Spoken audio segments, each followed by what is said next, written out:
na. Ito na, ito Ayun. na. Sorry, sorry. Wala. Good evening. Yes, hello, te. Yes, hello. Wala, ang itatanong ko lang is, tawag dito. Ay, Ang, hindi ba ikaw yung kachat ko kanina? ako to. Ah, Ako ako to. yon. Ah, ikaw yon. Yung ano, yung Yes. may kaibigan ka na may Oo. kipagtalakayan daw. Yes, binabantayan ko lang kung ano, napapasok na siya. Ang tanong ko lang po, Bro Jando, is ano, ah, yun po bang, yun po bang, what is, what do you call this, holy water? Oh. Yung po ang holy water ng ibang sekta is, valid po ba yun? May holy water bang ibang sekta? Yes, Baptist, sa Seventh-day Adventist siya. Is yung friend ko. Ang Seventh-day May holy Adventist, water po ba? wala kaming holy water sa Seventh-day Adventist. Kaya tinanong ko siya kung saan galing. Kasi hindi daw sila pwedeng humawak dahil sa pastor lang po kasi sagrado daw. Tapos, ah, ayun, sabi niya meron daw. Sabi ko, saan galing? Sabi, hindi daw niya alam. At ang sabi ko, bakit di mo tanong? Tapos nakita ko yung post ni Father Darwin na 5 uses of uh, holy water, home. Ito, Tapos, ito te, uh, ang sagot diyan, Brother Tata, pakisagot kung ah blessed ba daw yung ano, yung holy water ng taga-ibang sekta?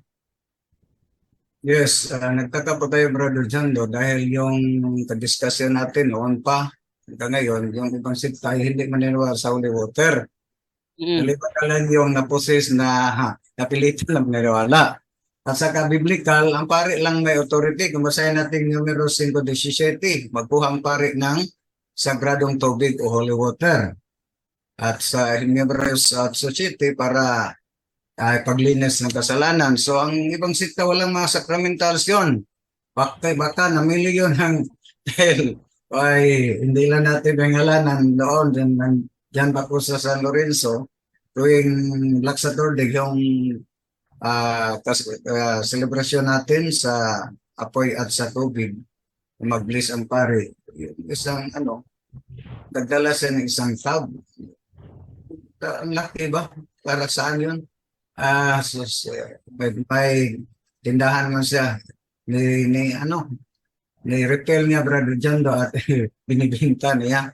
Pero sino may nasimon nito? Hindi to pwede. Pero yun lang ha. Nagtaka po tayo. Dahil pare, biblically, ang pare lang ang authority sa ulitor. Numero 5. Pakikuha na lang numero 5:17 Brother Jondo. Numero 5:17. Opo. Ito ating basahin sa English na lang. Okay, numero 5:17. Ito yung sinasabi. Yan. He shall pour some holy water into a clay bowl and take some of the earth that is on the floor of the tent of the Lord's presence and put it in the water to make it bitter. Yan. Good news, may mabasa nating pari. Magkuha ang pari ng sagradong tubig, holy water. So, pari lang. At sa numerous also city, para po paglinis ng kasalanan. So, tayo lang Katoliko may sacramentals. Ang ibang sikta walang sacramentals dahil hindi, kahit pa iblis siguro na sa general pastor, wala, invalido yon dahil pari lang may authority sa naging ordinary na tubig at maging holy water. Ang pari lang may authority sa pag-bless dyan. So, kahit tayong Katoliko, mali, wala tayong authority. How much more rin na sa ibang sikta. kaya nga po kasi sinabi ko, baka nabili lang niya sa Catholic bookstore kasi may nakapost si Father Darwin noon na sa bookstore. Sabi niya, hindi naman sinabi ng pastor na galing sa Catholic. Of course, hindi talaga sabihin kasi insult sa kanya yung pero pag hindi yun galing sa pare, siyempre ano yun, fake. Anong religion? Anong religion niya? Seventh-day Adventist and Baptist. Double. confirm yun nandun na hindi sila maniwala sa holy water. And then, nga sa gayon, maniwala po sila. Pero hindi yun galing sa pastor dahil wala authority ang pastor. Okay po. Yung about po sa kandila, kasi sa kandila gumagamit daw po sila sa patay. Nangungupyan na rin sila. Nangungupyan na naman sila. Parang may pagkasini katoliko na po sila dahil kaya naalala ko lang yung sa kabilang stasyon babaw ko tuwing All Souls Day, All Saints Day, All Souls Day, yung isa ka sang candle factory dito sa amin, pambigay yun ng libreng kandila sa aming stasyon at ibigay din sa amin sa manager. Yung teknisya ng Iglesia ni Cristo ay hindi na siya bigyan dahil hindi siya maniniwala. Isa nga, magamit yun dahil basta mag-run out.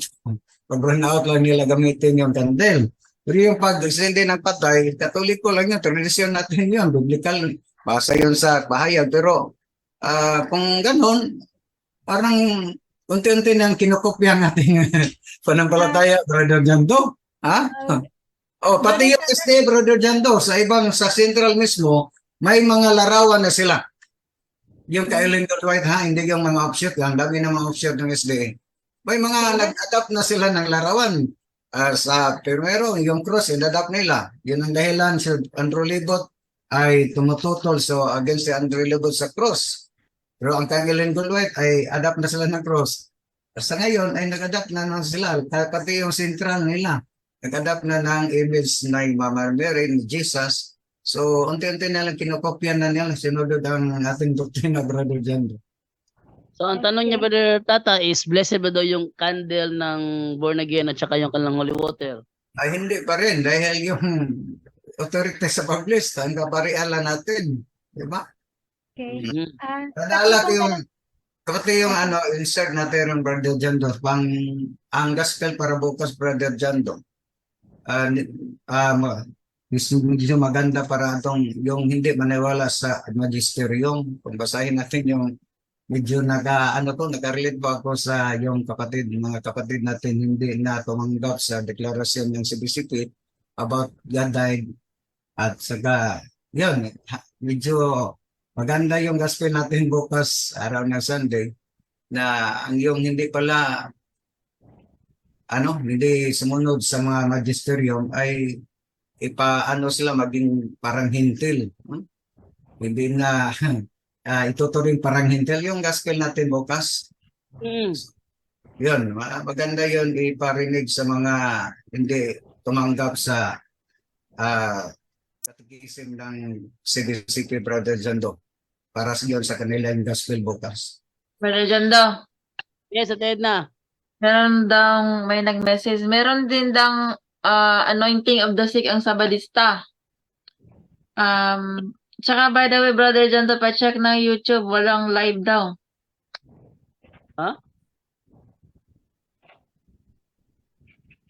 Walang live? Ay, ka. Okay, continue. Okay. Hello, Brother Jando, okay na ba? Yes, okay na, Ate. Go ahead, Ate. Hindi yung kasi nag-umpisa kasi yun, paano yun? Yung amo niyang matanda, na Buddhist, namatay, tapos, ayun na nga, panaginip nga sa kanya na masama, kaya pinagtirik niyang kandila. Ano pong result nun? Kasi, Buddhist, tapos pinagtirik ng Baptist. Buddhist pinagtirik ng Baptist ng kandila? Brother Wendell. Curious lang po ako kasi kakaiba din. Buddhist daw, Brother Wendell, pinagtirik ng Baptist ng kandila. Ano masasabi mo doon? Hindi naniniwala ng Baptist sa aral ng simbahang Katoliko. Alam naman natin, yung Baptist walang kandila.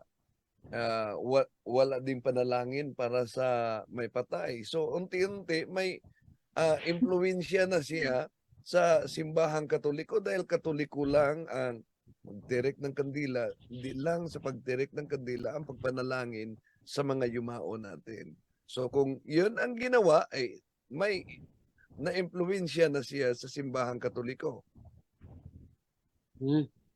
Okay, Ate Ros? Okay Yes, na ba yun? Okay na po. Okay, thank you. Inintay ko po siya na papasok ngayon. O, pag pumasok siya, Ate Ros, mag-raise hand ka uli ha. Para alam ko, signal mo yun na nandyan na siya. Okay. Okay, binantayan ko lang. Okay, thank you. Sige, te. Sige, te.